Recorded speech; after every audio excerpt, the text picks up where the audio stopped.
Emily stood at the edge of the backyard with Ryan, her hands trembling as she held the freshly printed invitations for their engagement party, and though their new house seemed like something from a dream with its white porch, navy blue shutters, and tulips that Ryan had planted himself lining the walkway, her excitement collapsed the moment her eyes caught the crisp envelope taped to the back gate, marked with the cold, official seal of the Homeowners Association, and with a hesitant breath she tore it open only to find her joy unravel into a list of violations written in harsh legal phrases that declared their celebration plans unacceptable, forbidding the fairy lights she had dreamed of hanging, denying the canopy where she imagined their friends would laugh, and even rejecting the wooden arch that she had carefully chosen as the place to exchange their vows. And as the words blurred through her tears she felt her heart shrink, while Ryan's arm came around her shoulder, steady and protective, his jaw tight with restrained fury as he muttered that no group of clipboard-carrying neighbors had the right to dictate how they celebrated their love.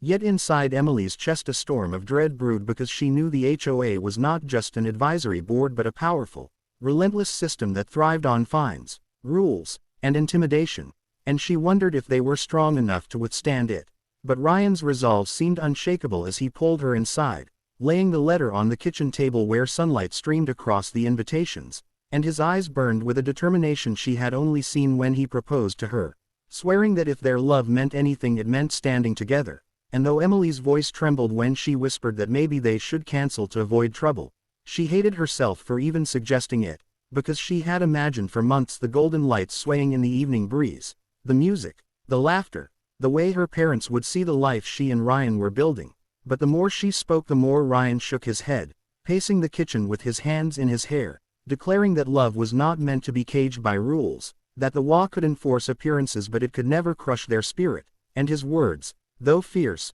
were also gentle, a promise that he would fight for her dream just as much as his own, which lit a fragile spark inside her that battled her fear, and together they sat late into the night staring at sketches Ryan drew on scratch paper, ideas of how they might work around the rules. And though every idea was followed by a frustrated sigh when the regulations loomed like walls around them, they refused to stop, because the party was not just about decorations but about proving their love could withstand the weight of a community that seemed determined to test them. And Emily found herself drifting between exhaustion and hope, recalling how Ryan had once stood up for her during a family argument years before, how his voice had steadied her then, and now once again she leaned into his strength. But when morning came and the invitation envelopes still sat unopened, she realized the fight was only beginning, and as Ryan kissed her forehead and promised they would not give up, she silently prayed that their love would not only survive but somehow shine even brighter under the cold spotlight of the HOA's disapproval, because deep down she knew that this test,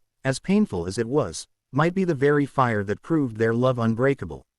The days after the letter arrived turned into a whirlwind of emotions and planning as Emily and Ryan realized they could not simply surrender their dream, and while Emily carried the weight of anxiety every time she saw the HOA members patrolling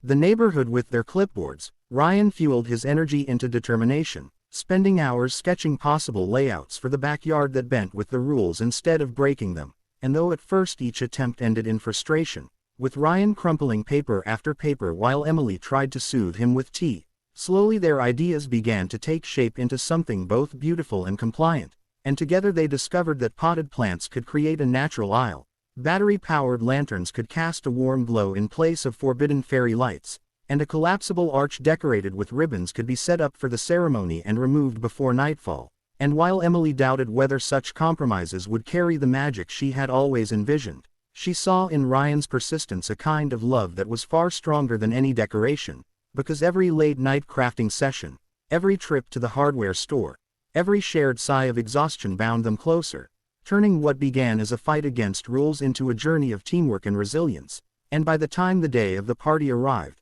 the backyard had transformed into a haven that obeyed every line of the HOA's handbook yet radiated charm, with neighbors gathering in awe at the creativity and heart that had gone into the arrangements, and whispers spread through the crowd, not of criticism but of admiration, as even those who once sided with the board admitted they had never seen the rules used so brilliantly to create something so welcoming. And while a few HOA members arrived with stiff faces and clipboards, they could find no fault in the setup, their pens hovering uncertainly over paper as children laughed, lanterns glowed, and the couple stood hand in hand beneath the arch that symbolized not just their engagement but their triumph. And in that moment, Emily felt a rush of gratitude that the rules had forced them to lean so fully on each other, because as she looked into Ryan's eyes and heard him whisper that nothing could weaken what they had built together, she understood that this was more than a party. It was a testament that love, when tested, can bend without breaking, can grow within limits without losing its essence, and can inspire even the most skeptical hearts to soften. And when the evening closed with cheers, music, and laughter echoing across the neighborhood,